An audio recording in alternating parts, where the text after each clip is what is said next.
শায়েস্তা খাঁর আমলের মতো এখন 1 টাকায় 8 মণ চাল পাওয়া না গেলেও দুপুরে উন্নত মানের খাবার পাওয়া যায়। সমাজের সুবিধা বঞ্চিত শিশু ও হতদরিদ্রদের জন্য এই খাবার সরবরাহ কার্যক্রম চালাচ্ছে স্বেচ্ছাসেবী সংগঠন বিদ্যানন্দ ফাউন্ডেশন। প্রাথমিকভাবে রাজধানীর 8টি এলাকা এবং চট্টগ্রাম, রাজশাহী সহ আরও 8টি জেলায় 1 টাকায় খাবার বিতরণ করছে সংগঠনটি। ছিন্নমূল শিশুদের এই হইচই, আনন্দ উল্লাস একবেলা ভালো খাওয়ার জন্য পরিষ্কার পরিচ্ছন্ন হচ্ছে পথশিশুরা।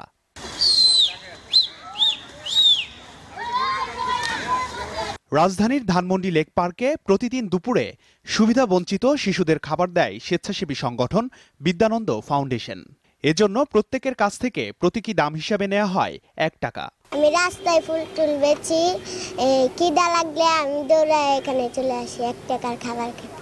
আমি অনেক দূর থেকে আসছি 1 টাকার ভাত কিনতে হয়। ভাত মাছ খুব ভালো লাগে আমার। গত বছরের 15ই মে থেকে চালু হওয়া 1 টাকার আহার কার্যক্রম ধানমন্ডি ছাড়াও চলছে রাজধানীর মিরপুর, কমলাপুর ও উত্তরাসহ 8টি এলাকায়। চট্টগ্রাম, কক্সবাজার, রাজশাহী, ময়মনসিংহ, রংপুর ও নারায়ণগঞ্জের বিভিন্ন এলাকায়ও 1 টাকার বিনিময়ে খাবার দিচ্ছে সংগঠনটি। প্রতিদিন রাজধানীতে 300 এবং অন্য জেলায় 1,500 ব্যক্তিকে দুপুরে খাবার দেয়া হয়। এটা আমার গরিব মানুষের লেগে অনেক ভালো। 1 টাকার জন্য ভাত পাওয়া যায়, এটা আমরা খাচ্ছি। 1 টাকার বিনিময়ে কিছু পাওয়া যায় না, এখন যে দিতেছে এটাই খুব আমাকে যথেষ্ট। ভাত তো দেয়, বিরিয়ানিও দেয় 1 টাকা দিয়ে।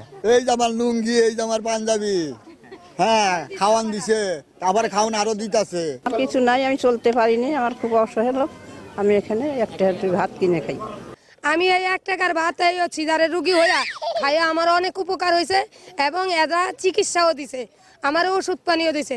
আমি এখন অনেক সুস্থ।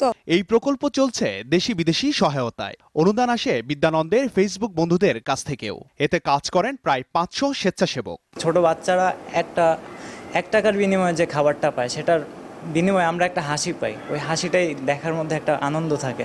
বিদ্যানন্দে এসেই আমি আর কি বুঝতে পারছি যে আসলে সব ধরনের মানুষের সাথে আমাদের মেশা দরকার, আর সব ধরনের মানুষের সাথেই আমাদের চলা দরকার। এই জন্যই আর কি আমার বিদ্যানন্দে আসা। সংগঠনটির জ্যেষ্ঠ স্বেচ্ছাসেবক জানান, বিনা পয়সায় খাবার দিলে অনেকে একে দান মনে করতে পারেন, তাই প্রতীকী মূল্য নেওয়া হয়। ফ্রি খাবার দিলে আমি খাবারটা দিচ্ছি, উনি নিচ্ছে, এখানেই কিন্তু আপনার কাজটা শেষ। কিন্তু আপনি যখন তাকে খাবার দিচ্ছেন, তার কাছ থেকে 1 টাকা নিচ্ছেন, তার ভিতরে কিন্তু সাইকোলজি কাজ করবে। খাবারটা হচ্ছে মানুষকে কাছে টানে। আমরা খাবারের সাথে সাথে ওদেরকে পরিষ্কার পরিচ্ছন্নতা, যেমন আমাদের ভলেন্টিয়াররা ওদের নখ কেটে দেয়, চুল কেটে দেয়, 1 টাকার বিনিময়ে চুল কেটে দেয়, ওদের পরিষ্কার রাখার ব্যাপারটা, সাবান দেওয়া বা শ্যাম্পু দেওয়া। তিনি জানান, সব জেলার পথশিশু ও দরিদ্র মানুষকে এই কার্যক্রমের আওতায় নিয়ে আসতে চায় বিদ্যানন্দ ফাউন্ডেশন। এগুলো আমরা আসলে। আনিসুর রহমান, দীপ্ত সংবাদ, ঢাকা।